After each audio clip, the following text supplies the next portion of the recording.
اشد حبا للہ.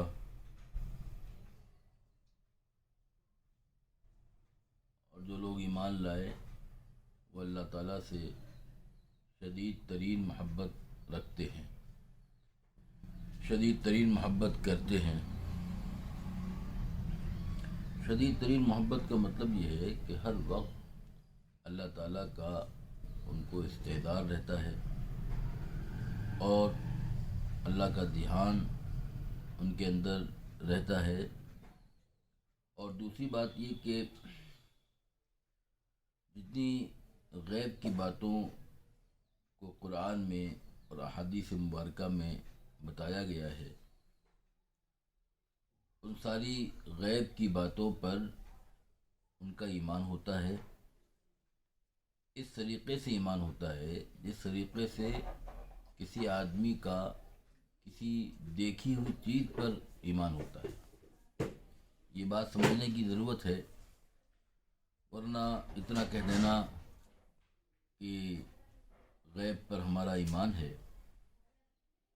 کافی نہیں، بلکہ غیب پر اس طریقے کا ایمان کہ وہ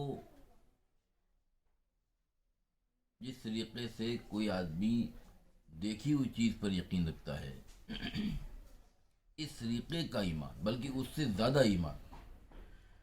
کیونکہ مومن حقیقت میں وہی ہوتا ہے جو حالت غیب میں رہتے ہوئے حالت شہود کو محسوس کر لے.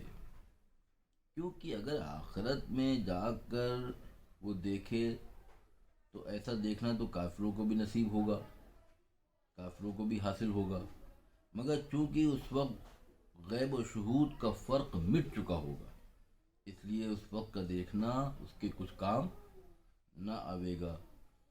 کیونکہ وہ دن یوم الجزا بدلے کا دن ہوگا، نہ کہ ایمان و یقین کا ثبوت دینے کا دن. ایمان و یقین کا ثبوت دینے کا وقت تو دنیا میں ہے.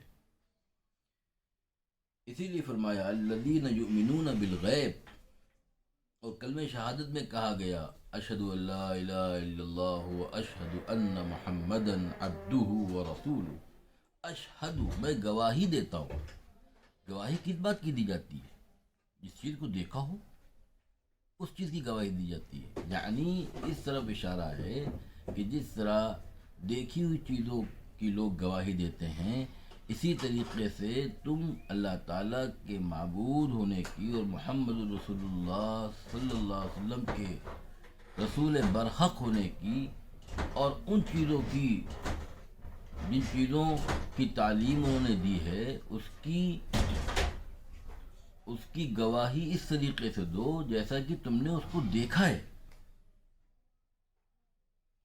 تو گویا اس طرح اشارہ ہے کہ کوئی شخص کسی دیکھی ہوئی چیز کی گواہی دیتا ہے، اس پر یقین رکھتا ہے، ویسے ہی بلکہ اس سے بھی زیادہ تم غیب کی گواہی اور غیب کا یقین رکھنے کا ثبوت دو. اللہ تعالی ہم سب کو غیب پر ایمان رکھنے کی، یعنی حالت غیب میں حالت شہود کو محسوس کرنے کی توفیق نصیب فرمائے. یعنی غیب تو غیب رہے گا، لیکن اس کا یقین اس طریقے سے ہو جائے کہ جس طریقے سے ہم نے اپنی دیکھی ہوئی چیزوں پر یقین رکھتے ہیں، بلکہ اس سے بھی زیادہ. کیونکہ غیب کی خبر اللہ رب العزت نے دی ہے، نبی برحق نے دی ہے، اور جو چیزیں دیکھی ہیں وہ ہماری آنکھوں نے دیکھی ہیں. اور اللہ اور رسول اللہ کی بات جھوٹی نہیں ہو سکتی. ہماری آنکھیں تو ممکن ہے کہ انہوں نے غلط دیکھا ہو. اللہ تعالیٰ ظاہر کی تمام چیزوں سے زیادہ غیب کا یقین ہمارے اندر اور غیب کا تاثر ہمارے اندر نصیب فرما دے. کیونکہ غیب کا تاثر اور غیب کا یقین ہی وہ دولت ہے، وہ صفت ہے جو آدمی کو بے دینی سے نکال کر دین کی راہ پہ ڈال سکتی ہے. کیونکہ جس کے اندر غیب کا تاثر ہے وہ نیکیوں پر رہے گا، برائیوں کو چھوڑ دے گا. ساری نیکیاں غیب کے تاثر سے ہی کی جا سکتی ہے. غیب کا تاثر نہیں تو نیکی نہیں کر سکتا. نماز پڑھی کیوں؟ غیب کا تاثر ہے. روزہ رکھا کیوں؟ غیب کا تاثر ہے. وراثت میں بہنوں کو حق دیا کیوں؟ غیب کا تاثر ہے. جھوٹ نہیں بولا کیوں؟ کیونکہ غیب کا تاثر ہے. غصے کے باوجود صبر کیا، کیوں؟ کیونکہ اس غیب کا تاثر ہے. تو ساری نیکیوں کی بنیاد وہ غیب کا تاثر، غیب کا یقین، اور ساری برائیوں کی بنیاد ظاہر کا تاثر اور ظاہر کا یقین. تو ظاہر کے یقین سے نکلنا ہے، غیب کے یقین پر آنا ہے. ظاہر کے تاثر سے نکلنا ہے، غیب کے تاثر پر آنا ہے. اللہ تعالی ہمیں ظاہر کے تاثر اور ظاہر کے یقین سے نکل کر غیب کے یقین اور غیب کے تاثر پر آنے کی توفیق نصیب فرما کر ساری نیکیوں پر جمنا اور نیکیوں کا ماحول قائم کرنا آسان فرما دے. وما علینا الا البلاغ. السلام علیکم.